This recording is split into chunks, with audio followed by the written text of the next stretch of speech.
Well, hey there.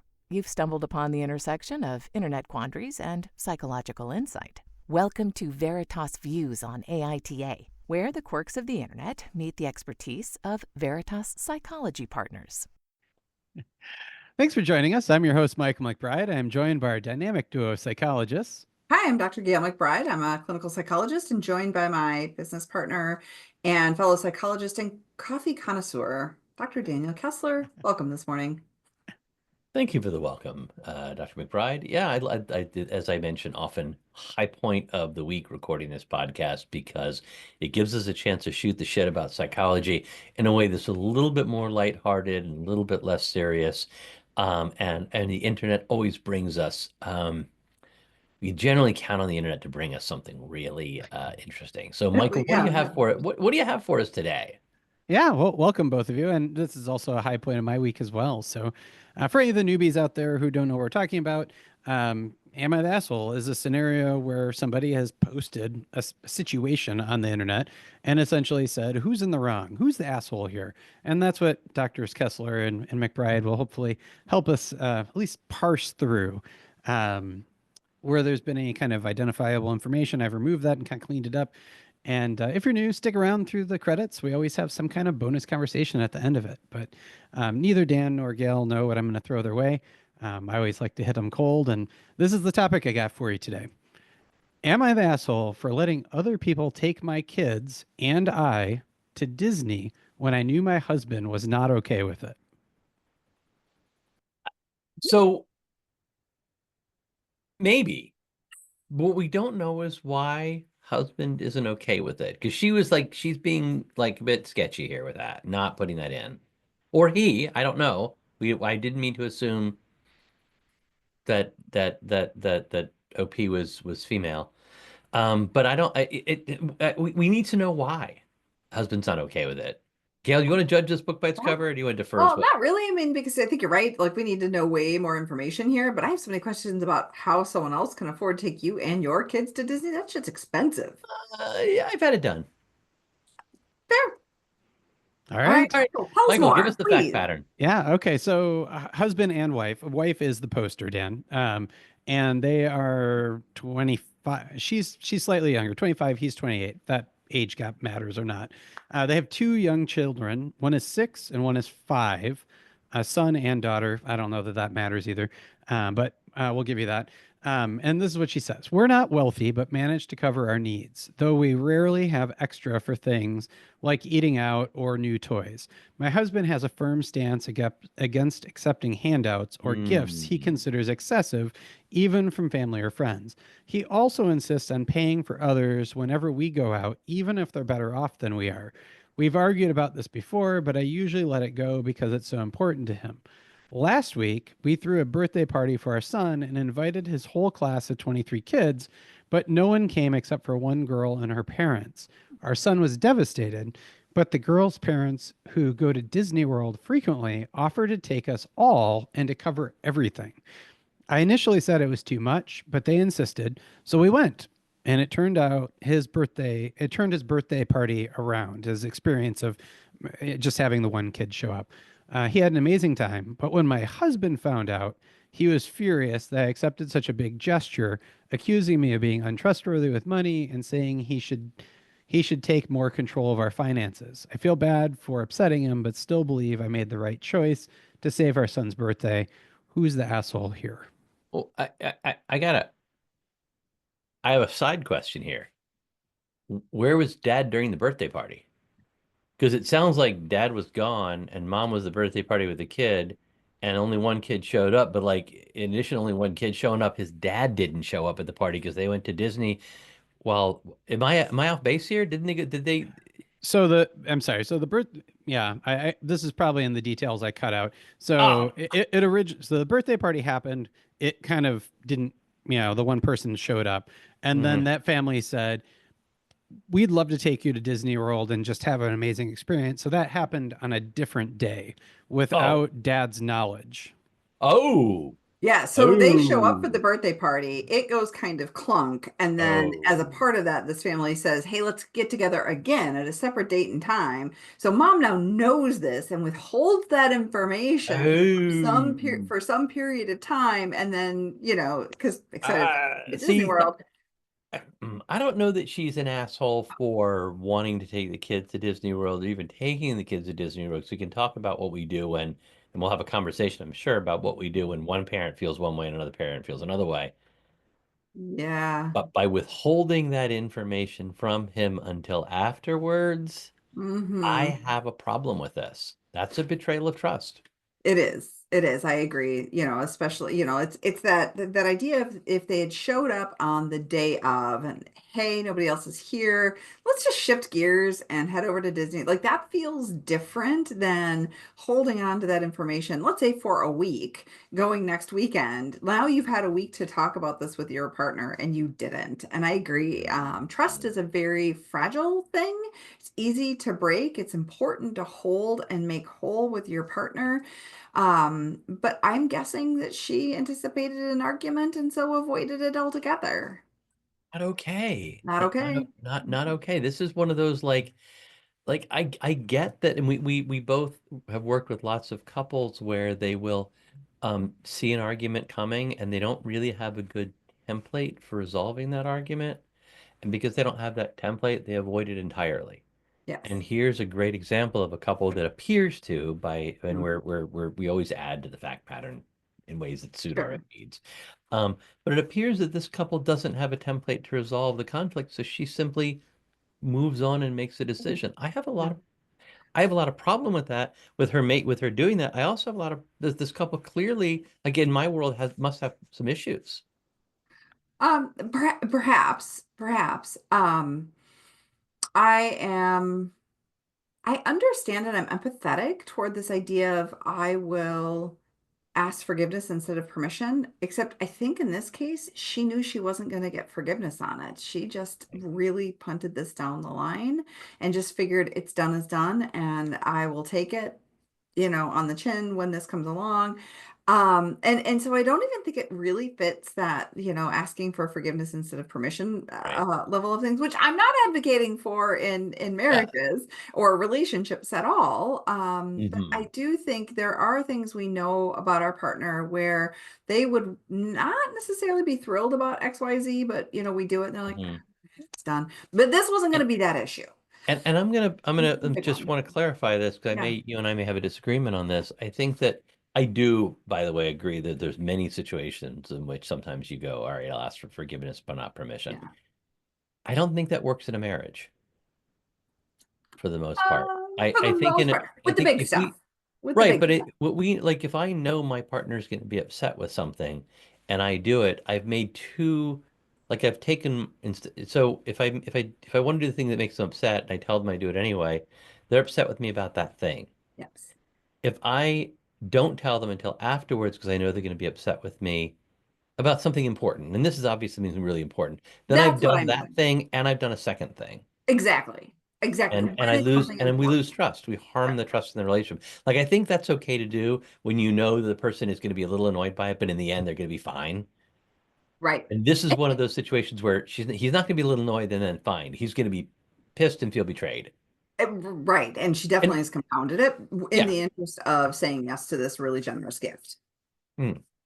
And we can get to whether his feelings are reasonable about it too, because we'll get there. But like right now, I'm not okay with her doing this without talking it with her husband first, and with accepting it on the spot. That's Eh, one of those things where you say, Well, that is such a generous gift. I would let's talk about like is the husband and wife like give each other the look and like let's talk about this. sure. I Um, mean, I think I disagree with you a little bit there. I think she is allowed to accept the gift. I just think she shouldn't have hidden it. I think she should have been more transparent with him, saying, maybe I know you don't really agree with this. I think this is really important for our child, and I've gone ahead and said yes. And I know it's going to make you angry. We can work on that, but I need you to know I said yes to this. Like right, I'm no, no, okay with her having a disagreement I and taking I it agree into with you. action. No, Okay. we're not in disagreement there. Okay. I agree with you there. I think there are times, we sit down with our partner and there are times we're going to find a way to come to an agreement.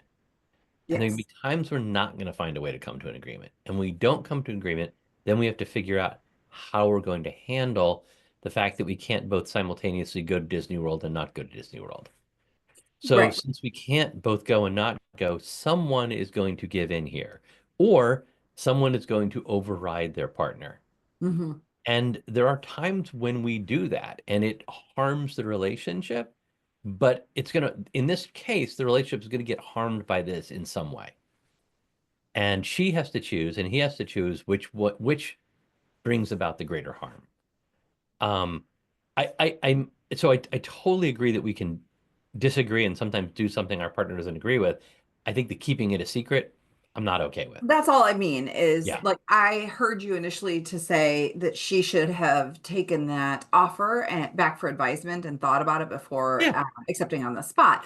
Oh, While maybe totally. an ideal or wonderful response, I'm simply arguing I think she has the right to also accept that in the moment, but she also Yeah. needs to put on her big girl pants and understand that it's going to have an impact on her marriage.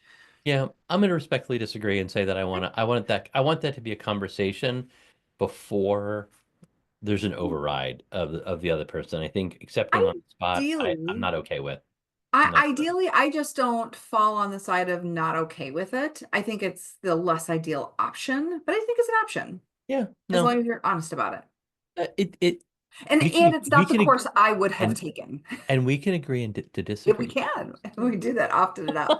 I just to be clear, I wouldn't take it as an option. I think as a grown-ass woman who is a parent to these kids, I just want her to have that as an answer. Right, right. So Now, what anyway, if we're Michael, I gonna? think was trying to like interject something at one Oh, point. were you, Michael? Totally, I, totally. I was just going to add one kind of logistical thing that Uh, Sure. I got hung up on was like, where do these people live? And they oh, apparently they live live near within Orlando. an hour of Yeah. Orlando. So Oh, like it okay. wasn't That it wasn't wasn't even a like air question in my mind. travel. It We just wasn't, yeah, both Gail and I assumed. So here's the second safely thing. so. Yeah. Oh, well, Like, because this is how I that works. And Michael, you and I have cousins that live in that area and they yeah, go for fucking lunch. Like it's right. what you do when you live in the area. So that's So that's not a huge yeah, deal. They've got a resident state resident pass and they go all the I, time. I I had that when I lived in Florida many, Of many, course. many years ago, and Yeah. sometimes those things can actually be pretty inexpensive. At least it was in the Back in 90s the in day. Florida for residents. But now I want to shift over to husband Mm, because I don't want to. He's making some very blanket statements about things. I will not accept this. We cannot do this. Like, there's something going on with him that I'm also not okay with. hmm. Like, I don't want to give him a pass at all. Like, we started with her because she Not at asked the all. initial question. But I'm really struggling with this guy who one won't accept gifts from others, and two really wants to pay for things for other people. Like, what's going on with that for him? Mhm. Mhm. And sometimes that's cultural. And so there is a Uh, deeply baked perception of who you are, especially in some cultures around masculinity, being the head of household, things like that. Problematic here is I think he has overlaid that on the entire family, as opposed to even just saying, this is how I want to do things. He's now Right, demanding this of his wife. And I right. think that's an overreach. I think so too. And while I objected to her keeping things a secret from him, I Mhm. really object to him saying, you may not do this. Yeah. Like, I won't allow you to do this thing that's really important to you, that you think is good for our kids. And because I don't feel comfortable with it, I am not permitting you to do it. Like, yeah, I mean, so if for whatever reason this family really wants to take this kid and it's part of what they're okay with doing, I struggle with declining them on this one. And I really struggle with declining because there seems to be some sense of masculinity and not willingness to accept gifts on your kid's behalf. And I feel like that could be harming, like he may be harming his kids with his own shit. I would agree. I think there is a lesson to be learned in how to generously accept gifts when given.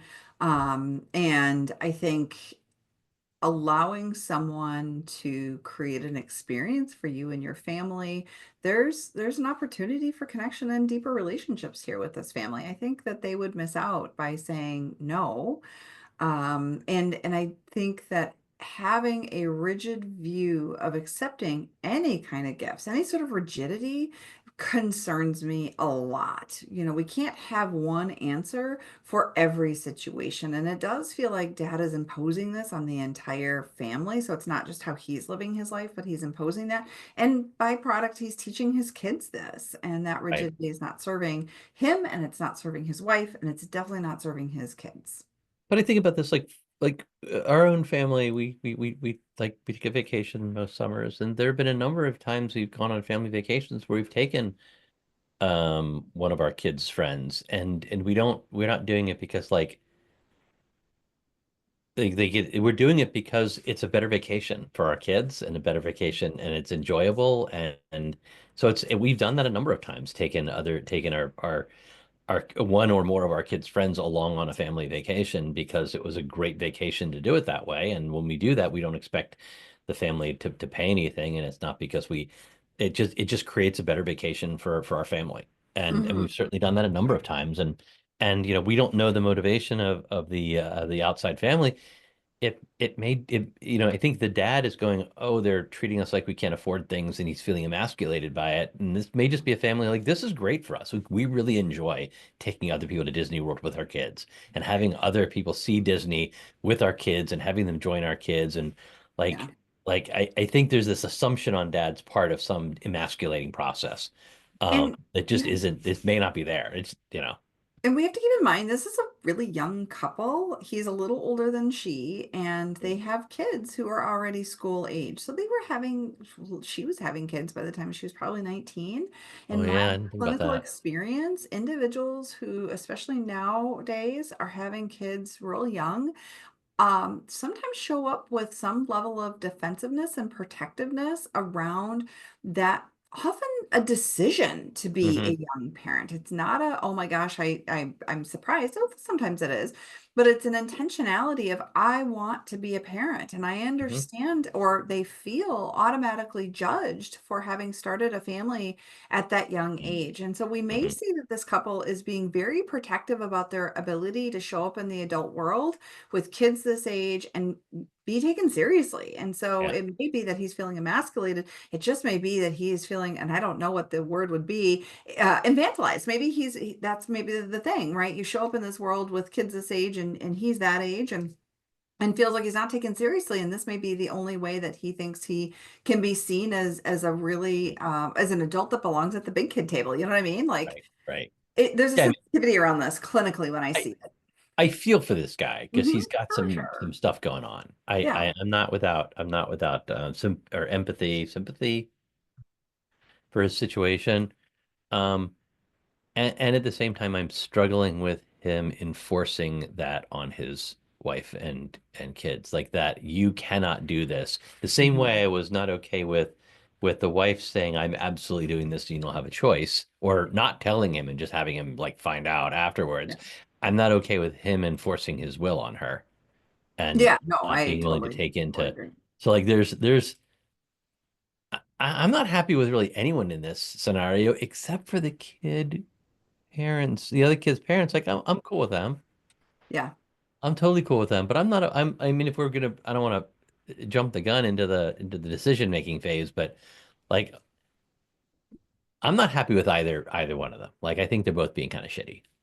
Yeah, I would say the parents both suck here for Yeah, sure. I think, yeah, we can agree on that. I don't think the other parents suck at all. I think that was kind no, and generous and no, yes or no, going or not going would have been a fine answer from this family, just not one that was from a place of this rigidity and deceit.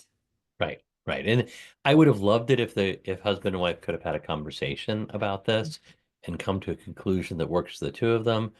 Second best, they have a conversation about it, and they can't come to a conclusion that works for the two of them. And she in the end she says, all right, I disagree with you and I'm going anyway, or I disagree with you and I'm gonna not go. But either way that they figure out they work on their template for resolution rather than making decisions and having it just happen and finding out afterwards and being mad at each other and enforcing their will on each other and all that other icky Yeah, yeah, stuff. yeah. I Mhm. don't like, I'm not hopeful here. I'm feeling sad about this couple. Yeah. Like I want them to work on some shit. Yes. Michael, what did the internet say? Yeah, I was gonna say, I mean, for the most part, the internet really came down on that she's not the asshole for accepting the trip. No, Like she's not. that was fine. Almost everybody then commented about problems with communication. There were a fair number of votes for everybody sucks here because the husband's controlling. He has this harsh line. She's not communicating. She wasn't forthcoming about it. She kept it from him, that really need to do a better job of talking through some of those differences instead of asking for forgiveness. Um, yeah, it was pretty much in line with what you guys talked about. The one that was a little surprising was some of them said there are no assholes here, and I was like, what? What? and, No, there are lots of assholes here. and basically their response there was like sympathies with both parties, but there are no assholes. Everybody's just doing their thing. It's like that's not Mm, how a family functions. No. no, no. Oh. But maybe this is more common than we realize. I hope not. I hope Um, not, but the internet because seems to have a sort of a level of representation of like, yeah, no, that's how I'd handle it. Eesh. no, these conversations need to happen, and they need to happen in a meaningful way between the couple. And we keep rolling back to this idea. What is it that Gottman said? Shout out John and Julie Gottman. Right? Is it 2/3 of 60-something% of conflict between couples or arguments don't get resolved? I don't remember the Yeah, I exact think it's number north of here. that, but sure. Yeah, so a substantial percentage, like we expect that we're going to be able to resolve all conflicts, and we're probably not. No. Most conflicts between couples are not going to get resolved. So if they're not going to get resolved, how do we cope with the non-resolution of our conflicts? Right. No, right. And they would argue that we need to do this from an empathically attuned place. And what's great about Gottman work is it really can help provide couples with that template. You keep using that word, like, how do I do this? Mhm, Okay, here's how, from an emotion standpoint, but also just from a practical standpoint. How do we hold space for two different opinions mhm, while we listen to each other and understand maybe what biography or backstory we bring to that conversation that flavors our perspective that we are here now, and maybe we can modify that based on mhm, hearing what our partner has to say, because they also are products of their biography and backstory, the family, the influence, the culture, those things, but we hold mhm. space for both of those things before we make a shared decision. Right. Totally agree. This is a couple who I think, I think this couple could benefit from some time in a therapy office potentially, like just sitting down and talking about my needs, your needs, how we communicate, getting along better, what's going on for him with his stuff. I'm also, we don't mention this, but what's going on with the kid here? I mean, is there something going on with that kid that they're with friendships? Like, what? I don't want to miss the internet, Michael. I don't know if the internet talked about that much or not, but like this poor kid, I'm assuming the class had 20 students and only one showed up. Like, what's there's a Well, they there's a didn't problem here. They didn't really go into that, and I wondered that as well. The Mhm. one thing they touched on that was like the side conversation that I kind of followed, which you guys already talked about quite a bit, was how young the couple is, and those kind of starting that young with those children in school age and trying to figure out those dynamics. So almost everybody there suggested like therapy, to Mhm. work these things out, like you were talking about, but. Yeah. But yeah, nobody really touched on the poor kid who 23 students in his class, so slightly more than 20 even, and only Oh, one showed up. And who knows? Like there are lots of reasons people don't come to kid birthday Wow. parties. So all sorts of stuff we don't know about it. But I'm really curious about why no one showed up and whether there's something going on here. And I think there's just opportunities. We talk a lot about opportunities. There's lots of opportunities for this couple. There's opportunities for this kiddo. There's opportunities for so. Hmm. Hmm. yeah, well, thank you both again for another riveting debate and a glimpse into the collective conscience of the internet forums. Remember, morality is often shades of gray and not just black or white. Yeah, life is not I don't know, a Disney movie? Not that I don't like that. Fuck. Sorry. I That's don't okay. know. It works. It I like works. it. Yeah, please follow and share Veritas Views on any of the podcast platforms with your neighbors and friends. And as always, stick around through the credits for whatever the bonus conversation is. I believe it's on Dan this time. You can follow Dr. Dan Kessler at Dr. Dan Kessler and Dr. Gayle MacBride at Dr. G. MacBride. Oh, and you can find them both at veritaspp.com. Credits. Tickling the Ivories, Matthew Reddington. Art, production, and design, bringing this show together with flair and finesse, Michelle Love. Recording and editing, turning chaos into something worth sharing, Michael MacBride. Intro, outro, I'm Kelly Buttrick, a VO talent who just happens to be Dr. MacBride's cousin. Cats, CJ, Linus, Sadie, and Griffin. Hosting by whomever lost the coin flip. Interruptions by all their children.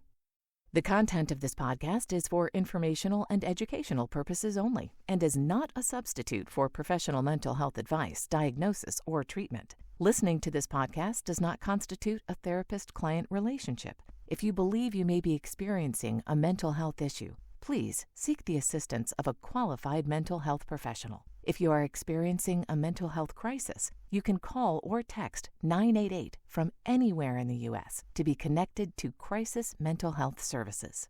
Thanks for listening. As promised, here's that bonus conversation. Dr. MacBride, Yes, Dr. Kessler. favorite Disney movie and why? Oh, boom. Ooh. I know, putting you on the spot here. Favorite, favorite Disney movie. And by the way, I'm just going to clarify, we do include Pixar. However, we do not include Star Wars. While Oh, technically a Marvel. Disney property, we don't allow that. Okay. That's not permitted. That's not permitted. All right, well, that's fine. I wouldn't have picked a Star Wars movie anyway. Fair. So, I mean, I think probably the favorite movie is Mary Poppins. I grew up watching that. Julie Andrews is lovely and delightful. And as a kid, I watched that so many times. I think I wore the VHS tape out, and I think my parents had to either re-record it or buy me a new version of the VHS tape. But probably most quoted is Cars. He did what in his cup?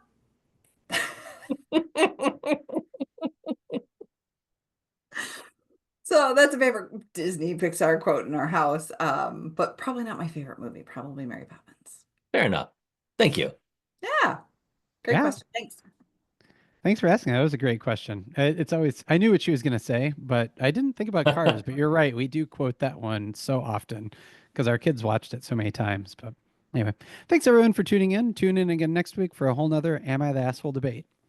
We love hearing from you, so please review us on Apple, Spotify, or, well, wherever you're listening. If you enjoyed this podcast, please review, like, and follow. Also, give it a share. This helps us reach more listeners.